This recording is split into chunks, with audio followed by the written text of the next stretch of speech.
Hello hi ನಮಸ್ಕಾರ. ನನ್ನ ಚಾನಲ್ನ ಸಬ್ಸ್ಕ್ರೈಬ್ ಮಾಡಿ ಬೆಲ್ ಬಟನ್ನ ಒತ್ತಂತ ಹೇಳ್ತಾ ನಾನಿವತ್ತು ಒಂದು ಕಥೆಯನ್ನು ಹೇಳ್ತಿದ್ದೀನಿ. ನನ್ನ ಹೆಸರು ಸುದೇಶ್. ನನ್ನ ವಯಸ್ಸು 25. ನಾನು ನನ್ನ ತಂದೆ ತಾಯಿ ಜೊತೆಗಿದ್ದೀನಿ.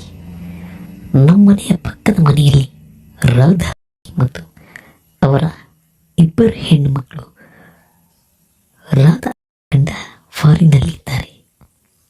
ರಾಧಾ ನೋಡಲು ಯಾವ ಫಿಲ್ಮ್ ಹೀರೋಯಿನ್ಗಿಂತಲೂ ಕಡಿಮೆ ಇಲ್ಲ.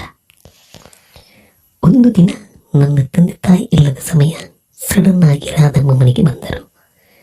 ಬಂದ್ಬಿಟ್ಟು ನನ್ನ ಜೊತೆ ಹೇಳಿದರು, ಸುದಿ, ನಮ್ಮ ಮನೆಯ ಬೆಡ್ರೂಮಲ್ಲಿ ಬಲ್ಬ್ ಉರಿಯುತ್ತಿಲ್ಲ, ನೋಡಬಹುದಾ, ಏನಾಯಿತು ಅಂತ ಅಂದರು. Pink night ಧರಿಸಿದ್ದರು.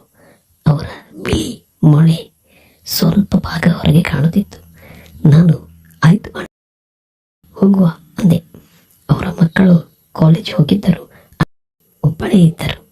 ನನ್ನ ಬೆಡ್ರೂಮ್ಗೆ ಕರ್ಕೊಂಡು ಹೋದರು. ನೋಡು ಅಲ್ಲಿ ಅಂದರು. ನಾನು ನೋಡ್ತೀನಿ ಅಂದೆ. ಅಲ್ಲೇ ಹತ್ತಿರದಲ್ಲಿ ಚೇರ್ ತೆಗೆದು ಅದರ ಮೇಲೆ ಹತ್ತಿದೆ. ಅಷ್ಟರಲ್ಲಿ ಚೇರ್ ಹಿಡಿದುಕೊಳ್ಳುವ ನೆಪದಲ್ಲಿ ಕೆಳಗೆ ನಿಂತರು. ನಾನು ಮೇಲೆ ಹೋಲ್ಡರ್ನಲ್ಲಿ ಬಲ್ಬ್ ಜೋರಿದ್ದನ್ನು ಸರಿ ಮಾಡಿ ಕೆಳಗೆ ನೋಡ್ತೀನಿ. ಬಿಳಿಯಾದ ಮೂಲೆಯಾದ ಭಾಗ ಕಾಣುವ ಹಾಗೆ ತನ್ನ ನೈಟಿ ಜಿಪ್ಪನ್ನು ಚೇರಿಸಿದ್ದರು. ನನಗೆ ಅದನ್ನು ನೋಡಿ ನಾಳೆಗೆ ಸವರಿಕೊಂಡೆ. ರಾಧಾ ಅದನ್ನೆಲ್ಲ ನೋಡಿ ನಗುತ್ತಿದ್ದರು.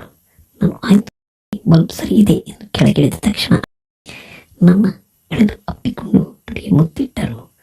ನನ್ನ ಅಷ್ಟರಲ್ಲಿ ಎತ್ತು ನಿಂತ ಚಿಡ್ಡಿಯೊಳಗೆ ಮನಸ್ಸೊಳಗೆ ಖುಷಿಯೋ ಆದರೂ ಏನಿದು ಅತಿ ಮಾತು. ಆಮೇಲೆ ಕೆಲಸ ಮೊದಲು ಅಂದರು. ಹೊರಗಿನ ಬಾಗಿಲು ಆವಾಗಲೇ ಮುಚ್ಚಿದ್ರು. ಅವ್ರ ತನ್ನ ಜಾರಿಸಿ ಆಗಿತ್ತು.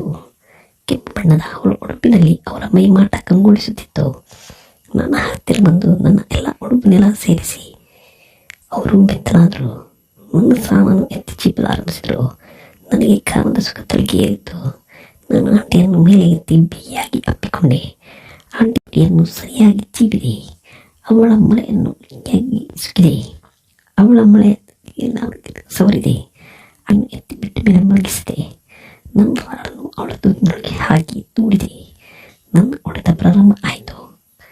ನನ್ನ ಹೊಡೆತ ನೋಡಿ ಅಂತ ಹೇಳುತ್ತಾ ಸುಖಪಡುತ್ತಿದ್ಲು. 15 ನಿಮಿಷ ಇದ್ದೆ. ಸುದ್ದಿ ಅನ್ನುತ್ತಿದ್ದರು. ನನ್ನ ರಸ ಅವಳ ತುಟಿಗೆ ಕೇಳಿದೆ. ಬಿಡು, ಏನಾಗಲ್ಲ ಅಂದರು. ನಾನು ಅವಳಿಗೆ ಬಿಟ್ಟೆ. ಕೊನೆಗೆ ಧನ್ಯವಾದ ಅಂದ್ಲು. ಸಮಯ ಸಿಕ್ಕಾಗ ಬಾ ಅಂದ್ಲು. ನಾನು ನನ್ನ ಮನೆಗೆ ಬಂದೆ. ಹೊರಗೆರೆಗಳು ಬರಿ ಸೇರುತ್ತಿದ್ದೆವು. ಮುಂದುವರಿಯುವುದು. ನಮ್ಮ ಚಾನಲ್ ಸಬ್ಸ್ಕ್ರೈಬ್ ಮಾಡಿ ಪ್ಲೀಸ್.